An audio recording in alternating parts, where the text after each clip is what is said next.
Hey,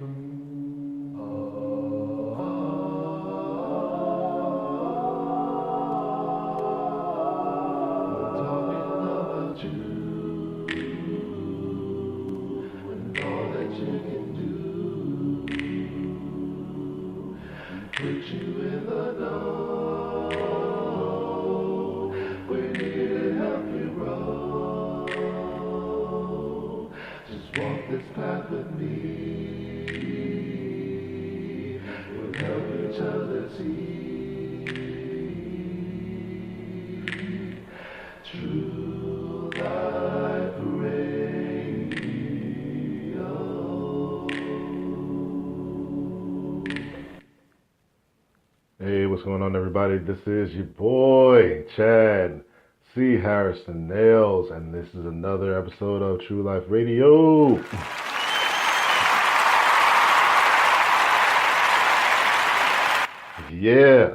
Today is, what is today? Today is June the 7th, and it is a beautiful, nice, relatively cool, calm 1:25 a.m. on a Thursday morning. Hope everybody's having a great time. If you're resting, then you're resting. If you're out, hope you're safe. If you're home and just up like me, and this is the best time for you to do stuff, then you're in good company. I wanted to just throw a few things out there that have been on my mind about what it is to be a man in society right now, and what it is right now, and then what we should be aspiring to do as men. So this message really is for the fellas out here. It's for my brothers of every color. My brothers of every color. All right? Let me make sure I specify that. My brothers of every color. And especially my black and brown brothers. Because, we have very unique pushes and pulls on us from society, both in our homes, outside our homes, and even within ourselves. And I wanted to just touch on that and give a few thoughts on that while I have your time for the next few minutes. What we have traditionally been groomed up or groomed in and conditioned for in terms of manhood is to be this, tall, strong, wise, saving, helping, crushing obstacles, all that stuff. And I'm putting it very generally, and it gets way more specific than that. But that's traditionally what it's been. And if you can be honest with me, then you know that I'm speaking the truth. However, also traditionally, that picture, that image, that persona that we as men strive to accomplish over the course of our lives has come at a cost, and it's coming at a cost that I don't think a lot of us are willing to pay. It's come at a cost of our emotional growth. It's come at a cost of social stagnation. It's come at a cost of spiritual, being spiritually boxed in, because we think we're always the saver, we're always the protector, we're always the provider, we're always that, and we neglect the aspects of ourselves that are nurturing aspects. We neglect the aspects of ourselves that are not the go out and defend and crush obstacles, but the one that creates peace, the one that finds tranquility, that finds serenity in our surroundings, that isn't always out just going to, break down the world before it breaks down, us, but understanding that there is another aspect to us that we don't touch on, that is, the softer side. And I know that's like almost like a curse word when you talk about manhood and being soft, but it's not. It's not a curse word. I'm gonna just say that it's not. It's something that's actually a part of us because we are we're balanced beings. We are both hard and soft. And women, for those of you who are listening, you can pull from this too. You have your hard moments and you have your soft moments. You have your stern moments. You have your don't back down moments, and then you have the moments where you're like, okay, I'm gonna let this flow. I'm gonna let this. I'm gonna let this. I'm gonna let this flow. I'm gonna let it. I'm gonna let life take me where it's supposed to take me. And for us men, we fight against that sometimes. We fight against this notion that life isn't within our control sometimes, and that gets us in trouble because life often is not in our control.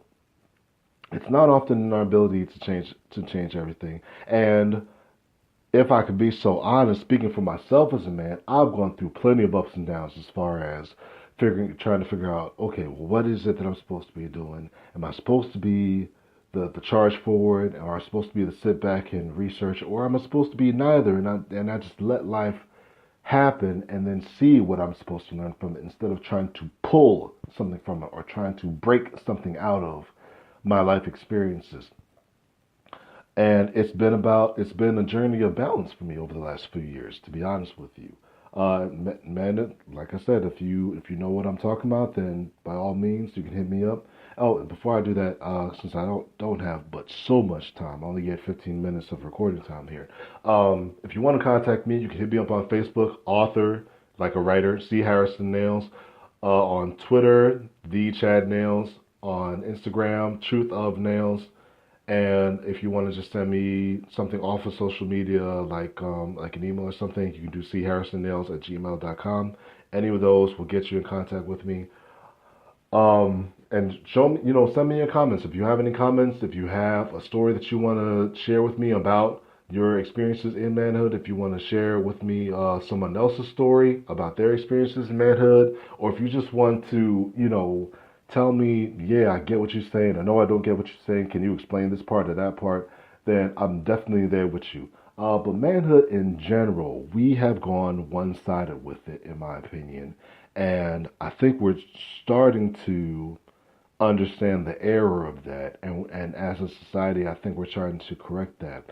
My brothers, my black and brown brothers, y'all, I definitely I definitely relate very close with you. Of course, being a brother of color myself, I have experienced the complete ups and downs. I have been called too black or typical black, where I've ended up, in trouble with the law. I've ended up in jail. I've been called not black enough because I speak too proper and I know how to tuck my polo into my pants and I don't sag my pants. I've never actually sagged my pants and I don't look down on people who do. But you got to know what's going to happen. You got to walk around knowing what's going to happen if you do. I'm gonna just say that. But we've had it. We've had the extremes. Some of us more so than others, but you've experienced it at one point or another. And especially with us being of color, we have this dual front that we have to fight on where we have to maintain this air of superior or supreme maleness or manhood, and also maintain our air of supreme blackness. And you can do both, and one doesn't have to sacrifice itself at the other, at the expense of the other. I also want to say, in terms of manhood, that manhood comes in so many different forms. It comes with some core things that we should have. One, being proud of our manhood and our maleness.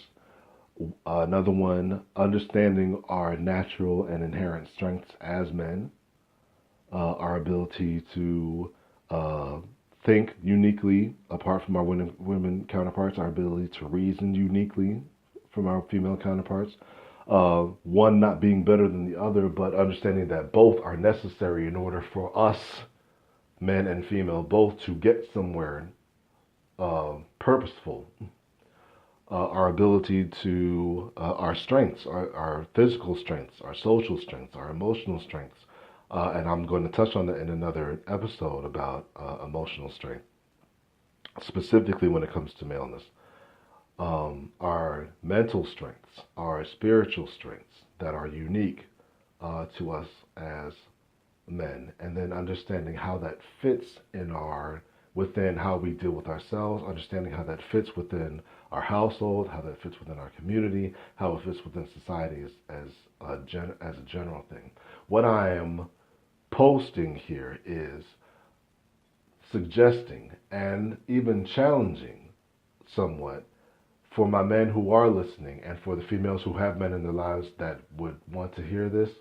I want you to challenge yourself for the next week or so to look at what your strengths are, to look at what it is to be a man, look at what you think it is to be a man right now. Really, don't take yourself off autopilot, really sit down, and I don't care if you record your answers or if you take a pen and paper and write it down.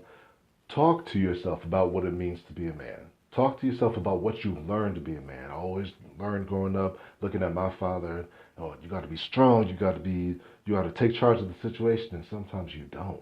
Sometimes you don't need to be strong. Sometimes you need to put the strength away, because using the strength puts you in a position of authority where you don't have the wisdom to support the authority. So that's one thing. Sometimes taking charge of the situation is good and great, and sometimes it's not time to take charge of the situation. Sometimes it's time to sit back and learn so that you're more knowledgeable and better able to handle those situations when they come around again. And that's what I've learned. I've learned the duality of manhood. I've learned the duality of strength and weakness. You call it, the light side, the dark side, the yin, the yang, whatever you want to call it. There's a dual side to it, and we all have it. But what I've noticed is that we haven't utilized it. A lot of times we think we're only supposed to be soft when we're with our women, and I'm saying to you, there's more than that. There's more than those. There's more than those instances that can cultivate a fuller you, a fuller man out of you. So take that time. I'm challenging you, and like I said, go back and grab the contact information. Hit me back with what you have. Hit me back with what you learned. We can definitely talk about it. We can definitely chop it up some more. I will do more along these lines. I think you guys have been wonderful in terms of your support with the Facebook vlogs, with the Instagram vlogs. To small FYI and small heads up, there is a karaoke challenge that I am doing on Instagram right now, because I am a vocalist on top of everything else, spiritual advisor, life coach, great chef, security officer, all that stuff. I am doing the karaoke challenge right now on Instagram. It's Tiffy's One Mic Challenge. Hashtag Tiffy's, Tiffys, Tiffy's One Mic Challenge. And it's for 30 days. I'm already done with day 6 so far. So definitely go over and check that out, and some of the other posts that I've done as far as the vlogs and the self-discovery vlogs and the life coaching vlogs that I've been doing. Along those lines, just some finishing thoughts. Like I said, I wasn't going to be too long with you guys tonight. It's just a little 15-minute segment that I was doing. Challenge yourself to be great. Give yourself the permission to do a few things. 1, give yourself the permission to be honest with yourself if you decide to do this. Whatever you find, whatever your answer, whatever your real answers are, make sure that they are honest answers, that they are 100% honest answers, that they are the absolute truth of what it is that you have encountered about yourself in your life. Don't use anybody else's life. Don't use your father's. Don't use your uncles, your brothers, cousins. Don't talk about your life and your life alone. If you don't have much, then you don't have much, and that's okay. If you have a whole lot, then you have a whole lot, and that's all right. I'm definitely here. I'm availing myself to you guys. If you want to talk about it, if you want to hash it up, that's fine. I'm going to leave you guys with that, and that's really about it. Till next time, I'll talk to you. We're talking about you and all that you can do. We put you in the know. We're here to help you grow. Just walk this path with me. We'll help each other see true life.